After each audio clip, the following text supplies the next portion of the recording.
right, everybody, welcome back to the Comedy Castle podcast. I'm your host, Joel Fragomeni. I'm going to tell you what's going on this week at Mark Ridley's Comedy Castle. Greg Warren's our headliner this weekend, and he'll be joining me in just a couple of minutes. It's pre-taped, of course. I say he's going to be joining us. I've already talked to Greg Warren. See, I'm ahead of you. I have to catch you up, and then we'll all be on the same page after. Then we'll talk about how it went. I think it went really cool. I like Greg a lot. His specials were so funny. I'm really looking forward to this weekend. And we'll get into that. Why? This is a big weekend if you're a Greg Warren fan. You need to come to the club. But anyway, let's plug our stuff, all right? It's currently October 22nd. That's a Tuesday as I say this to you. The Detroit to LA competition is ongoing. It is this the last one of the opening rounds? I think it is. It's maybe the last opening round. But that is this evening at 7:30 p.m. Again, like all of these shows I'm about to talk about, with the exception of the open mic, comedycastle.com has your tickets there. Really great lineup. Dylan Farr is a former student of mine who cracks me up. We've also got Sam Seguin on the show, who is one of our bartenders, but also has some really funny comedy that he does that I really am a fan of. My old buddy Rob McGolan. Met Rob in 1999, going back. Rom Kelly also was a guy who did very well last year. All hosted by Ian Lanovich, another former student of mine. Some real good people on this show. So it's Tuesday at 7:30. It's today as I record this. So if you're listening today, come to Detroit to LA tonight. You'll see a fun show. You get to vote for the winner of the whole thing. We got open mic for you on Wednesday, the 23rd. That's at 7:30 p.m. And, you never know who's on the open mic. I actually know who's on the open mic, but I don't have it in front of me. Do we click on the website and get it? Not right now. But it's always a fun lineup at open mic night. We got some professionals, some amateurs. It's always a good time. Then we got Greg Warren coming in at 7:30 p.m. Greg Warren has multiple YouTube comedy specials that have done over 1 million views. He's got Sean O'Brien opening for him. And for you guys, that's our bill. You're going to love Greg. 7:30 p.m. on Thursday. Friday night, the 25th of October, 7:15 and 9:45. And then on the 26th, that's Saturday night, 7 and 9:30. And we got a fun Sunday show for you this week, too. On Sunday, the 27th at 7:30, Java Monster presents Lucas Zelnick. Lucas Zelnick has a lot, one of those, the crowd work clip guys that we talk about sometimes on this show. Well, he's one of those guys, and I saw his clips, and he's very good. So I'm excited for that. I don't know who Java Monster is or why they're sponsoring this, but okay. Good for Lucas getting that sponsorship money. I don't know what a Java Monster is. Maybe they'll be there. Maybe you come and they're available for purchase, or they're handing them out for free. It's a possibility. I'm not promising you that if you come. You should come because you like Lucas. So that's Sunday at 7:30. And, it's going to be a fun week. Greg Warren was a great talk. I really enjoyed learning from him. Such a humble guy, too, because you watch his stand-up, as I did, and he's kind of loud, and he's kind of just this, I think I described it in the interview, sort of this freight train barreling down the tracks, making his points, really entertaining stuff. Was a peanut butter salesman. You'll hear that in the interview. He actually worked for, I believe it was Procter & Gamble at the time, and they've been sold since. But Jif peanut butter, and he on his YouTube special, The Salesman, that I watched, a lot of Jif peanut butter talk. Some would say too much. I say no. I'm a fan of Jif peanut butter. You'll hear that in the interview. He also tells us about quitting his regular job and becoming a full-time comic. He's also talked about help that he's gotten through comedy, and recently from Nate Bargatze, and you'll hear him talking about Nate.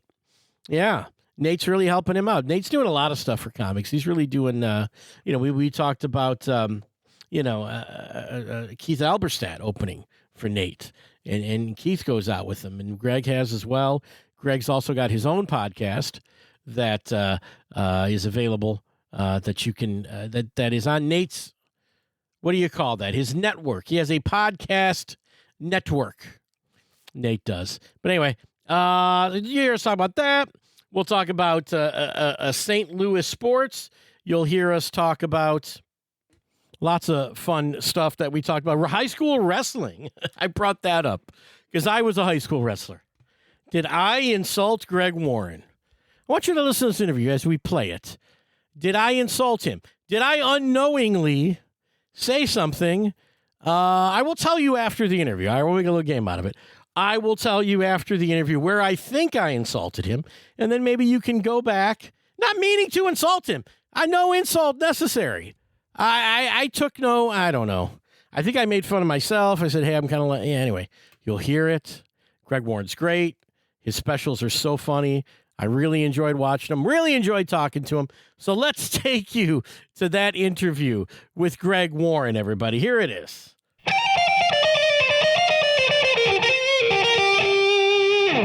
All right, ladies and gentlemen, on the other end of my line here, it's a real pleasure to talk to Greg Warren, our weekend headliner. Greg, how are you today? Hey, Joel, what's up, man? Yeah, so Comedy Castle, Royal Oak, Michigan.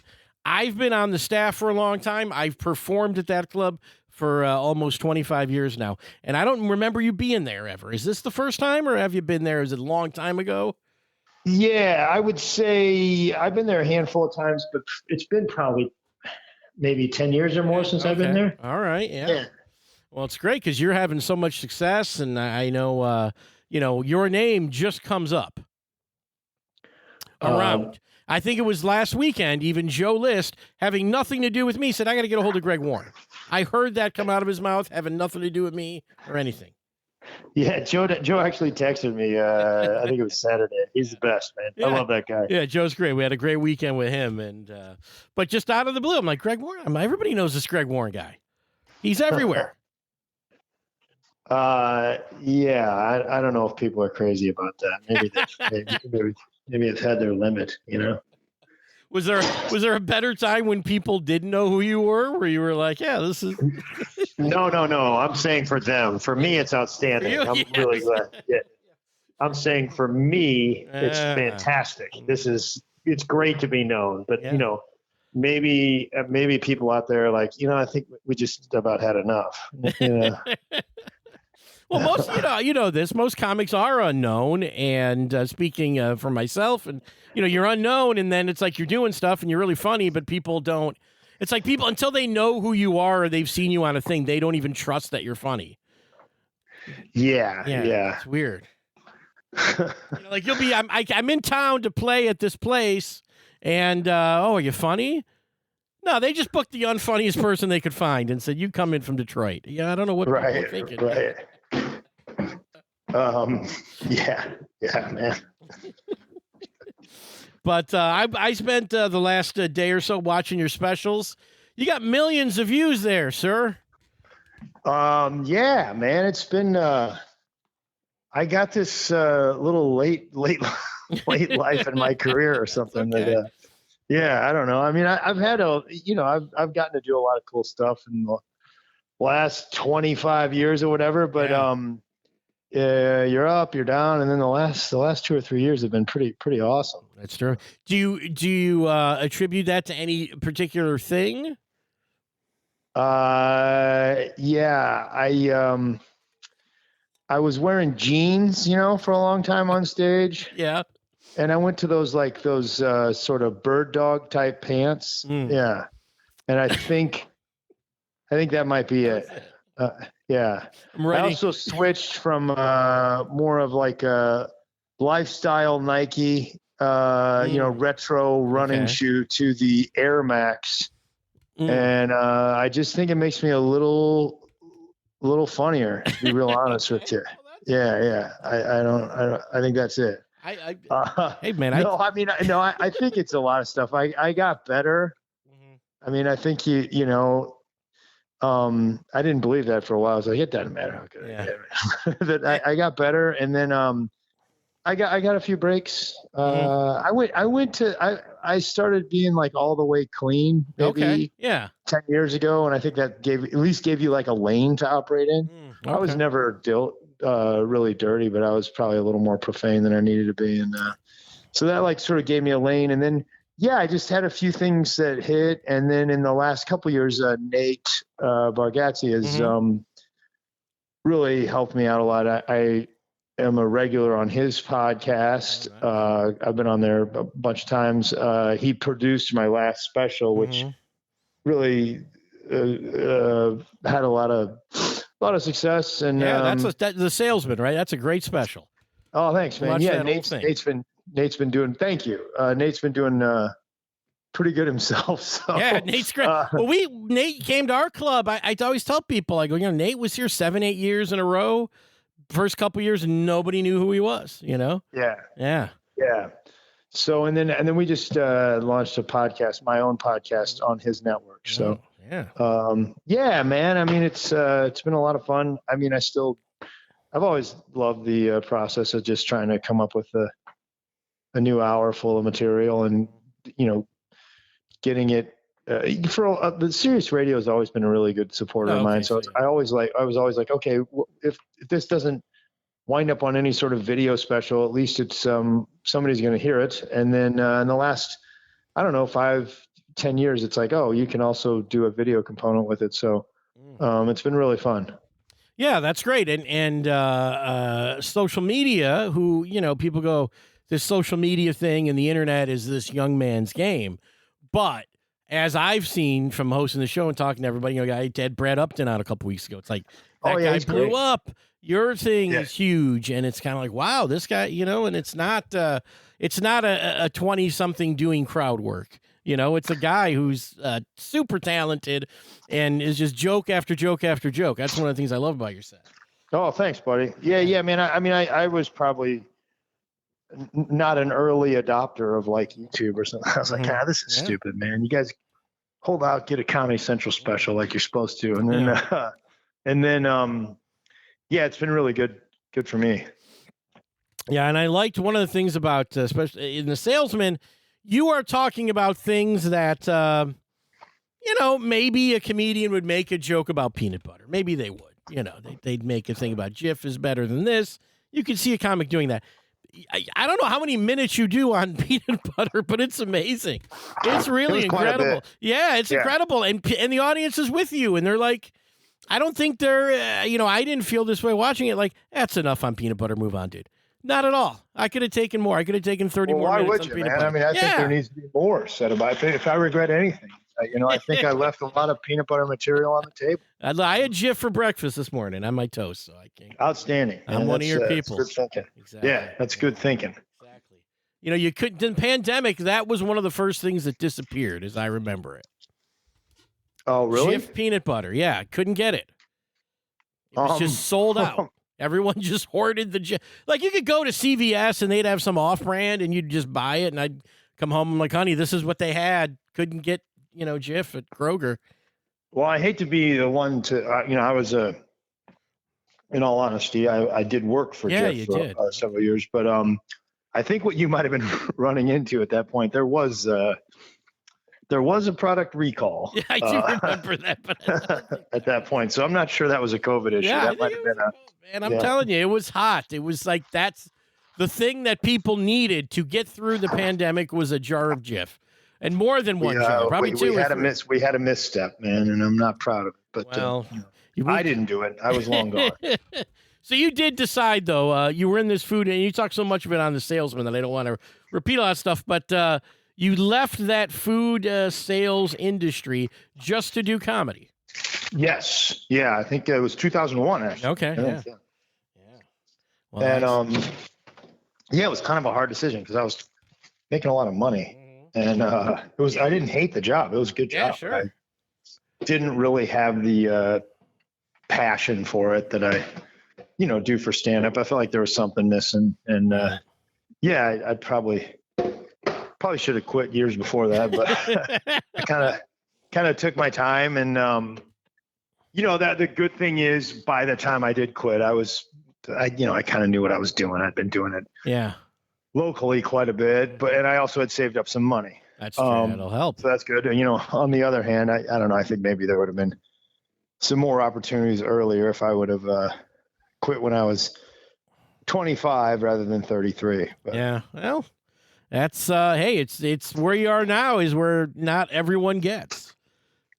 Yeah. Thanks, man. Yeah, I appreciate you saying that. And it's it's been really, really fun, man. I kind of, I think you start doing stand up and you just want to see if you can make people laugh. And then you get caught up in a ton of other stuff. Like I get famous and, live a showbiz life. And, like I said, I had some ups and downs for a while. A couple times I was like, I think I'm going to be huge. And 6 weeks later, I was like, I think I might be out of the business. Yeah, that's definitely a thing that can happen in any sort of thing of show business. But comedy is such a, it's you're here 1 week and then the next week it's nothing. Yeah, I think now I've kind of realized I've kind of come back to like my favorite part is like, all right, I just put out this hour of material. Can I write another one? And that process is pretty fun. It can be a little daunting sometimes, and especially, that first year after you put something out, or the first 6 months, you're starting over with nothing. Yeah. So like when I'm getting ready to shoot something in about a month, so I'm sort of like, this week they'll just basically see the special in Detroit. Like I'm adding little finishing things on it, but so it's very like it's polishing and it's adding things to what you already have, and so you do that for like 6 months or whatever, and then you put it out, and then you're like, I have nothing, and I have to come up with completely new stuff, and this doesn't even feel like a job that I've done before. Like it's like I wasn't doing this job. I was doing the polishing thing. This isn't even the same skill set, and I don't remember having to do this. This isn't fair. So let's talk about that process a little bit. So when you've done the special and you're working on new stuff, is this going out doing short open mic things? Are you putting it all together before you go out and do another show? Are you mixing in the new stuff with the old stuff? How's that? I think it's new stuff with old stuff. Yeah, I mean, I live in St. Louis, and there's an open mic at the club here at the Funny Bone that I've been, I lived in New York and LA for a while, but over the years I've always used that open mic on Tuesday nights to sort of build stuff. But where I build it most is like working it into just new stuff, old stuff. Nate is a maniac. Like Nate will, once his special drops, like he won't do any of that material at all. Like he's really good. So that helps. So I can't quite do that. Like you're going to see a little mix there for a while. And then eventually, hopefully, we'll sort of cycle most of the old stuff out. Well, I think for what Nate does, it's sort of, it takes balls, literally. It's just like, well, what if I do this? What if they don't think it's as good as the last thing I did? And then people say, well, Nate's not as good as he used to be. And I think that's always the one that comes out, I think it's Christmas Eve or whatever, is insanely good. Yeah. So it may be the best thing he's done. Wow. Actually. That's saying something.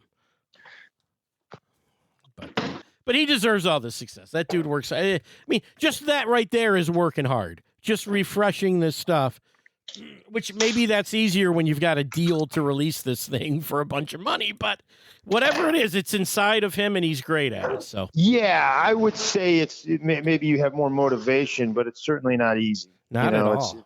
It's just, and especially on the time. Like this one, I think we'll shoot it like 2 years after the last one, which for me is warp speed, I mean, it used to be a 3 or 4. Nate, he's like, it's pretty much every year he's putting some out, so it's pretty cool. Yeah. Well, is that more fun to do the new stuff rather than doing the old stuff? I mean, having Absolutely. that old, because having that old stuff is like, I know the laugh's coming, here it is. With the new stuff, you're kind of walking that tight wire every night. Yeah, it's just not you're creating. I mean, and I like some of my old jokes, and I also, if somebody wants me to do them, I'll do them. I'm not gonna be like, I'm not doing that. But yeah, I mean, I think it's pretty, it's just fun to create, man. The funnest time in comedy is like that first time, the joke, you put it on stage and it's not even there yet. You can just tell like, oh, this is going to work at some point. It's not ready, but it's going to work. Right. Let's talk about your sort of your delivery style. Now I would categorize you as A little bit angry, not screaming. I mean, but in terms of there's a little sort of a rage underneath the surface about this day-to-day life that we live and things that maybe other people aren't upset about, or certainly not as upset as you are about that. Has that always been in your delivery, or is that a thing that developed over the years? Yeah, I think that it definitely developed, and it's sort of a, I think it's more of a pacing thing than a volume thing. But yeah, I mean, and rage, I don't know, but no, not at all. I wouldn't say that, but it's sort of this simmering kind of locomotive of sort of vitriol for these topics. Yeah, well, I mean, I was talking about peanut butter in the last one. That's obviously a serious topic, so I'm gonna have some emotion. Yeah. I'm not a robot. You start talking about something like peanut butter, I'm gonna get emotional about it. Any rational human being would. But in my opinion, the reason it works is that people do care, and there is a difference between Jif and Peter Pan. There is a difference. You're not a maniac screaming about it. It's really between the two of them. Yes. Yeah. Okay. Yeah. So being from in the business, what is Jif doing that the other companies don't do to make because you'd think everyone would want their peanut butter to be like Jif, and yet the texture's different, the taste is different. Why is that? Yeah, well, Joel, I mean, I'm not going to come on your podcast and talk about the secrets of Jif. I mean, really? I mean, for one, I'm loyal to Jif, and two, it's there's probably some legal risks. Well, I would imagine there's some Procter and Gamble executives that listen to this podcast. It's a very popular podcast, and I'm not gonna. Oh yeah. You're trying to get me some sort of crazy lawsuit. I'm not gonna be a part of it. Yeah. Trade secrets. Okay. Yeah, exactly. Fair enough. I can ask you how you make your comedy. That's fair to talk about. But when it comes to Jif, trade secret. Absolutely. Yeah. Yeah. The humor of Greg Warren is an open book. Yeah. It's less complex than peanut butter. Yeah. Let's talk about growing up. It says here, and I saw a photo of you. I was a high school wrestler, okay? Oh, wow. Cool, man. I saw a picture of you in your singlet that you put up for some purpose. Oh, yeah. And I have those photos of me, and I go, I don't think anyone ever looks good in those photos. Oh, yeah. I think they're just goofy anyway. I don't care if how badass you are, what kind of shape you're in. Is there something just inherently goofy about that singlet photo they make you take? Yeah, I mean, I think there's a movement in high school and youth wrestling to go to a more just flattering uniforms, fight shorts and like shorts and t-shirts, sort of like more like UFC stuff. So, and I think they should, because I don't know. I think it is a bit of a silly uniform. Well, the singlet has a purpose. There's less things to grab. Yes. Yeah. I know that. But yeah, I never really gave it a ton of thought, to be honest with you. So did you have, with your dad being a coach and that, did you have a lot of success as a wrestler? What'd you do? What level were you at? Yeah, I was good, man. Yeah. I mean, you want me to brag? Is that sure. What you're... Listen, I people just say, I tell people I wrestled for 4 years in high school, and I don't want to brag, but I was 3 years JV. And that's a lot of success on the JV. Yeah, that is good, man. Especially a state like Michigan, there's really good wrestling. No, but so I was not very good. But are you talking states? Where'd you go? Yeah, man. I was a 2-time state champ. Yeah, wow. And I was a Division I All-American. Oh, really? College. That's fantastic. Yeah. And I wrestled from Missouri, and I beat. He'll hate me for saying this, and he wound up being a much, much better wrestler than I was. Yeah. He was younger at the time, but I beat a guy named Sean Bourmet to make All-American in the blood round is what they call it. So to make the top 8 at 158 pounds in 1991. Sean Bourmet currently is the head coach at the University of Michigan. Oh, all right. There you go. Well, so he could be at the show this weekend. I hope he is, man. He's a great guy. He's a great coach, and I want to be clear. He he was a freshman at the time. I was a senior. Yeah, he wound up being a much, much better wrestler than I ever dreamed of being. But I did get him in that match. Yeah. Yeah, I think I wrestled a state champion once, and I think I got beaten about 12 seconds. Yeah, Michigan's no joke. Yeah, man. It's a lot of really good wrestling. Yeah, my high school wasn't really they weren't great at wrestling. I don't think my school wasn't. Yeah, they were okay, but I always found out like there were these schools that were wrestling powerhouses had junior high programs. Yeah, Little League. Really, yeah. So they would start real young, and then we would start in the 9th grade, and we'd have some guys that were good, that were great athletes. Tough. But the freshmen, we were there because we liked WWF for the most part. Yeah. We wanted to screw around on the mats. That's what we did. But yeah, man, I loved wrestling. I loved it. I loved every minute of high school. That's cool, man. No, I think it's a great sport, and whatever you level you wrestle, it's very difficult. Yeah, it was fun. It was a lot of fun and camaraderie. And even though I wasn't the best guy on the team, I would do a bridge. I would do like a full bridge and sing the high school fight song. I could do that at practice. That was part of every practice. That's outstanding. Go do a bridge. I'm glad you weren't doing that in matches. I'm glad you specified practice. That might explain my record if I did that, though. What else can we talk about here, Jen? I mean, the touring. What's your schedule like? Are you going out every week? It's pretty much every week. I mean, there's week here, week there, but it's pretty much every week. I've been doing that for a while, so I like it, and I think it's the only way to get better, the only way to make some money. So. I like it a lot. All right, so I was looking at your dates there. Looks like some theaters in there. Is that a thing that's happening? Are you making that transition? Are you always going to be a club guy, at least on some level? Where are you thinking this is going? Nobody knows. I mean, I would anticipate clubs will be a big part of my life for forever, but you don't know. I mean, I just want to. Jokes will be a part of my act. That's about all. The only thing you can control, really. The rest of it is like you could sit there and talk about what you think you might do or what. I could wind up anywhere, and you'd be happy. I like where I am now. So. Yeah. Well, because I talked to a guy, somewhat famous guy, and he said, I said, why are you not in theaters? And he said, well, he said he didn't like he did not like the touring element of it, like every day getting on a plane. He said, that's not for me. Yeah. I want to go to a club and I want to just do that. But he said he preferred, I'm in a club for 3 days and that's it. And then I go home.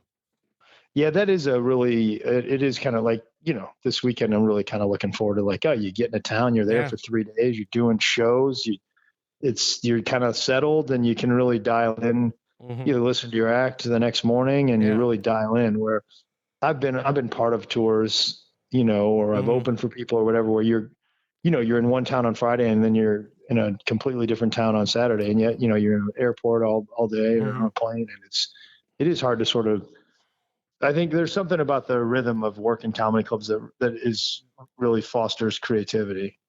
All right. I agree. Let's get out of here on this. St. Louis sports, how are they? Who do you follow? What's your teams? I mean, we're not the best we've been. I mean, the Cardinals are a legendary franchise. I'm a diehard Cardinal fan. And they have not had. They've had a couple of pretty bad or average years, which they don't usually have. And I think they're actually I think they took their eye off the ball with player development, and I think they're going to kind of refocus on that, which means they will probably do some sort of a rebuild, light rebuild or quick rebuild, and which is not. I've never really seen much of that. Because Tigers, we suck for like a decade, and then we're good for a minute. Long time, We'll suck. But it was a great team this year. Yeah, it was a very good team. We had a great run. Now, when it comes to football, is it you still fans of the Rams in St. Louis? No, everyone's abandoned the Rams. Yeah, I don't like really the NFL now because I've had like 3 teams that left on me. So okay. Well, you had the Cardinal. Who left on you? Cardinals and Rams. and the Rams, and I lived in Houston there you go. Yeah. earlier when I got out of college and the Oilers left. So it just really. No, I get that. I can't get behind the NFL at all. No, okay. So it's for me, it's really, really into the Cardinals and really, really into college wrestling. Missouri, okay. Yeah. So those two things. And then I'm sort of a casual fan of the hockey team of the Blues. Sure. But, I haven't seen hockey in a minute, but I used to watch all those 90s Red Wing teams. Those things were the best. Now I don't know. Oh yeah, man. Yeah. They had a bunch of fun players on that team. I read a biography of somebody. I think it was. I can't remember. I read a biography of somebody on the Red Wings. I can't remember. Yeah, it was a Red Wing guy. Not Gordie Howe. Not that. No. More recent. Did Probert play for the Red Wings? Yeah, Probert. Yeah, he was a big guy. Yeah, I think it was Probert there. Oh yeah, he had his life's all messed up. Yeah. Yeah. He's an interesting guy, though. Yeah, he is. Yeah, he's a real fascinating guy. Tough. One of the last tough guys. Oh yeah. Bob Probert. Yeah. We got a guy named Darren McCarty. Ever hear of him? He kind of came a little bit later. Detroit Red Wing guy. He's like a real fighter. He was talented, but he mostly a fighter. And I don't know what else he did. I think he got a little punchy. He's on the stand-up circuit here in Michigan now, Darren McCarty. Oh, is he really? Yeah, I've never seen him, but people say he's nice and stuff. And that's I don't great. know. I'm like, all right, I guess that's a thing to do. Yeah, man. Yeah, I'll play hockey and fight a bunch of people and then go do comedy. Yeah, if it works, it works, man. I'd be afraid he'd want to fight me if I worked with him. If anybody wants to try it, I give them some respect. Absolutely, yeah, that's cool, man. Well, Greg, let's just let people know we got 5 shows this weekend, and come see you on any of those, and it's going to be a great time. Yeah, man. I'm like I said, I haven't been in the club in a really long time, and I always liked it. Like the area. Mark is just one of the true gentlemen in comedy. It'd be really, really good to be there. All right, dude. Hey, I'm looking forward to seeing you, Greg. Okay, man. Hey, thanks for talking with me. All right, man. Bye-bye. All right, see you, buddy. There it is, Greg Warren. Now, listen, where did I insult him? I think when I said the thing about saw you in a wrestling singlet, nobody looks good in those, kind of relating it to my wrestling singlet pictures, and I think that was an insult to him. I think he's very proud of his. I had no idea he had gone that far in wrestling. That's amazing. But I don't know. I always step in it. What can I tell you? And I know he can beat me up. I know with the amount of wrestling experience, even though he's a little older than I am, I'd have no shot in a throwdown. Actually, I'm kidding. We're not going to fight. I don't fight. I don't think Greg fight. Perfectly nice guy. Great comedian, man. I'm telling you, this salesman special and Where the Field Corn Grows, really great. And, of course, the reason you got to come out, you heard it in there. New specials being taped in just a few weeks.